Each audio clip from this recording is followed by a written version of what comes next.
दो बहादुर फौजी जो अपने मुल्क के लिए लड़ रहे थे, लेकिन कुछ करप्ट लोगों ने अपने फायदे के लिए उन्हीं को गद्दार करार दे दिया और उन्हें मर जाने के लिए छोड़ दिया गया। आज की कहानी की शुरुआत होती है रेगिस्तान से, जहां बॉब और उसका साथी डॉनी एक खास मिशन पर थे। दुश्मन के ट्रक को उड़ाने के बाद वो निकलने ही वाले थे कि अचानक दुश्मनों के एक बड़े झुंड ने उन पर हमला कर दिया। बॉब ने अपनी शानदार निशानेबाजी का प्रदर्शन करते हुए कई दुश्मनों को ढेर कर दिया, लेकिन उसके आसपास के कुछ बॉम्ब्स फटने लगे और हालात पूरी तरह बेकाबू हो गए। उसने तुरंत CIA से मदद मांगी, लेकिन वहां से कोई जवाब नहीं आया और इसी वजह से डॉनी इस हमले में जान से चला गया। अपनी दोस्ती की मौत देखकर बॉब का गुस्सा हद से बढ़ गया। उसने हेलीकॉप्टर पर गोलियों की बरसात कर दी और आखिरकार उसे गिरा ही दिया। इस वाकये को अब 3 साल गुजर चुके हैं। बॉब अब पहाड़ों में अपने कुत्ते के साथ तन्हा लेकिन सुकून भरी जिंदगी गुजार रहा था, मगर सुकून ज्यादा देर टिकता नहीं। एक दिन कर्नल जॉनसन उसके घर आया, एक नए मिशन का पैगाम लेकर। मिशन ये था कि प्रेसिडेंट की जान बचाने के लिए एक झूठा प्लान बनाना, जिसमें ये दिखाना था कि बॉब उसे मारने जा रहा है, लेकिन असल में किसी को चोट नहीं पहुंचानी थी। जॉनसन ने बताया कि उनके पास एक अंदरूनी खबर है कि प्रेसिडेंट पर जल्द एक असली हमला होने वाला है और इसे रोकने के लिए उन्हें किसी एक्सपर्ट की मदद चाहिए। शुरुआत में बॉब ने मना कर दिया, लेकिन जॉनसन उसे तमाम सबूत देकर गया जो किसी को भी सोचने पर मजबूर कर दे। बहुत देर तक सोचने के बाद बॉब ने मिशन में शामिल होने का फैसला किया। उसने हर उस जगह की जांच की जहां प्रेसिडेंट को भाषण देना था। फिलाडेल्फिया में एक जगह उसे कुछ अजीब महसूस हुआ और उसने तुरंत जॉनसन को इत्तला दी।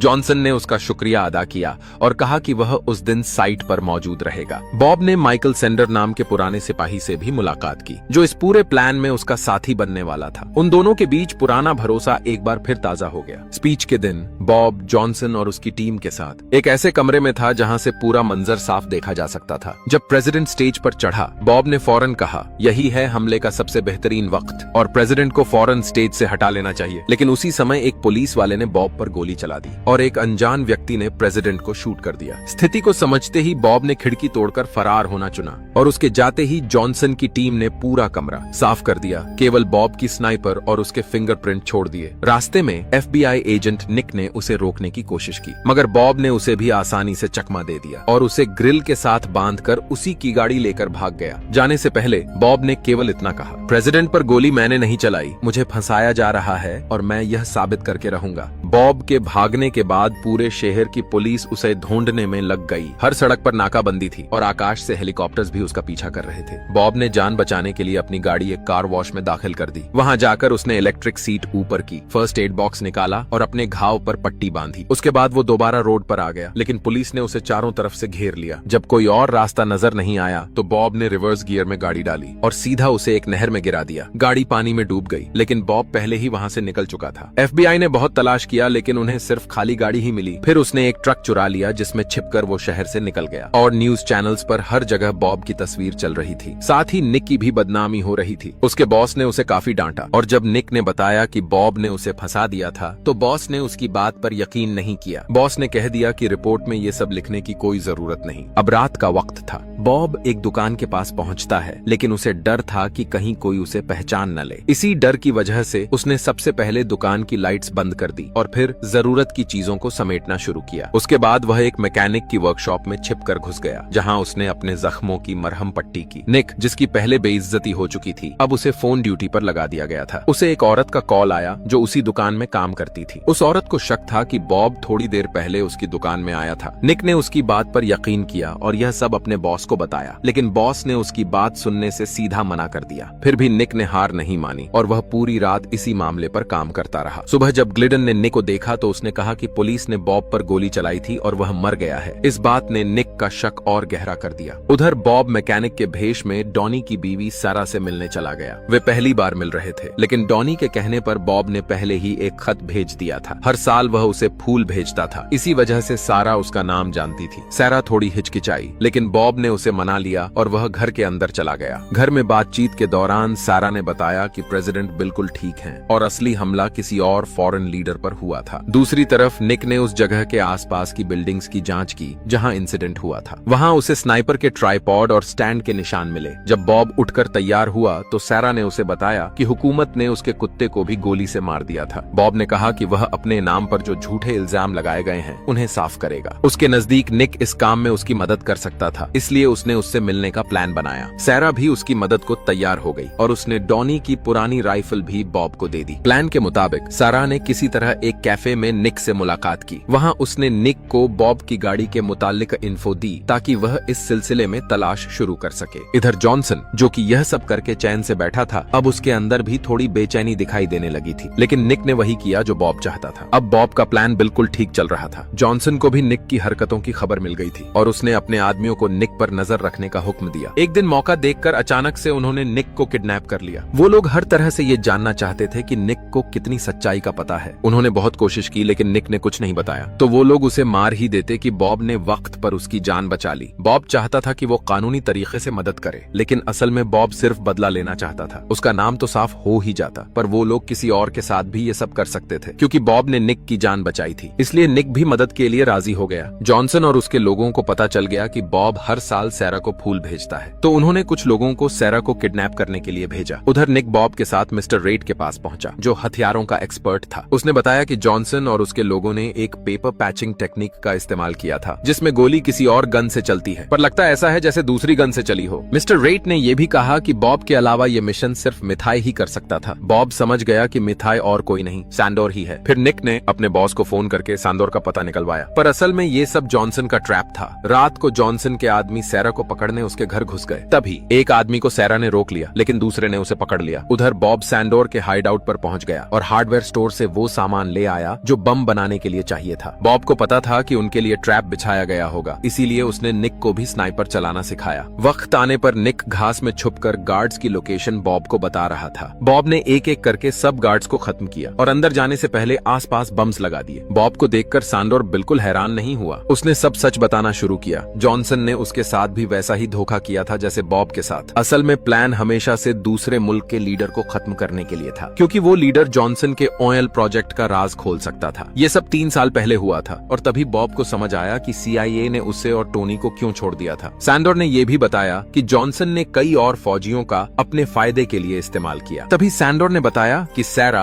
अब जॉनसन के कब्जे में है, इसलिए आगे का हर कदम सोच समझ कर लेना होगा। अब निक ऐसा बताता है कि बाहर बहुत से सिपाहियों ने घर को घेर लिया है। इसके बाद निक ने बाहर लगाए गए बम को एक्टिवेट कर दिया और एक एक करके कई सैनिकों को खत्म कर दिया। बॉब भी रास्ते में आगे बढ़ता हुआ एक के बाद एक सोल्जर्स को गिराता हुआ भाग रहा था। निक ने स्नाइपर राइफल से कुछ और सैनिकों को मारा ताकि बॉब सलामत वहां से निकल सके। तभी अचानक एक हेलीकॉप्टर आ गया, लेकिन इस बार बॉब पूरी तरह तैयार था। दोनों तेज रफ्तार से भागने लगे ताकि हेलीकॉप्टर उनका पीछा कर सके। जब हेलीकॉप्टर बम वाले एरिया पर पहुंचा, बॉब ने बटन दबाकर बम फोड़ दिया और हेलीकॉप्टर वहीं क्रैश हो गया। इसके बाद निक ने अपने बॉस को कॉल करके बताया कि वो बॉब के साथ है। ये सब बॉब का प्लान था ताकि ये खबर जॉनसन तक पहुंच जाए। थोड़ी देर बाद जॉनसन का फोन आया। उसने एक डील रखी कि वो सैरा के बदले उन्हें सैंडोर की रिकॉर्डिंग देगा, जिसमें ये साबित होता है कि किस तरह उन्होंने एक ऑयल कंपनी के लिए पूरा गांव तबाह कर दिया था और इस बात को छिपाए रखने के लिए वह यह बात मकीम से करेगा। जॉनसन ने अपनी असली शक्ल छुपाने के लिए डील मान ली और उन्होंने फैसला किया कि सब बर्फ से ढकी एक दूर की पहाड़ी जगह पर मिलेंगे। जॉनसन, मकीम और एक आदमी सैरा को लेकर वहां पहुंचे। तभी सामने से एक आदमी इनकी तरफ आने लगता है, पर जॉनसन के छुपे हुए स्नाइपर ने तुरंत गोली चला दी। वो सब खुश होते हैं और उन्हें लगा कि वो सब पर हावी हैं, लेकिन ये सब बॉब की चाल थी। वो आदमी असल में निक ही था, जो अपनी जैकेट के नीचे एक भारी आयरन प्लेट पहने हुए था। इससे बॉब को स्नाइपर की जगह का एग्जैक्ट पता लग गया और उसने पलक झपकते ही स्नाइपर को खत्म कर दिया। साथ ही उस आदमी को भी गोली मार दी जो सैरा को पकड़े हुए था। निक ने पहले ही FBI को सैरा के बारे में खबर दे दी थी। स्नाइपर के खत्म होते ही बॉब सामने आ गया। तब तक निक सबके वेपन्स निकाल चुका था। बॉब ने गोली चलाकर एक आदमी को खत्म कर दिया, क्योंकि उसने सैरा को काफी परेशान किया था। फिर बॉब ने मकीम के साथ बात की। मकीम ने कहा कि ये सब उसकी जान लेने के लिए आए हैं। रिकॉर्डिंग का कोई फायदा नहीं, क्योंकि हुकूमत के अंदर तक करप्शन घुसा है। बॉब को भी लग गया कि ये सच कह रहा है, इसलिए उसने रिकॉर्डिंग उनके सामने ही जला दी। इतने में FBI वहां आ गई और सबको गिरफ्तार कर लिया। कुछ दिन बाद वॉशिंगटन DC के एक बड़े कॉन्फ्रेंस हॉल में बॉब को अटॉर्नी जनरल और FBI के सबसे सीनियर ऑफिसर्स के सामने पेश किया गया। हॉल में सबकी नजरें बॉब पर टिकी हुई थी। निक, जॉनसन और सैरा भी वहां मौजूद थे। बॉब ने तुरंत अपनी राइफल मंगवाई, क्योंकि उसे पता था कि असल सच सिर्फ उस राइफल से समझ आएगा। उसने सबके सामने कहा कि असली गोली चलाना उसके लिए मुमकिन ही नहीं था।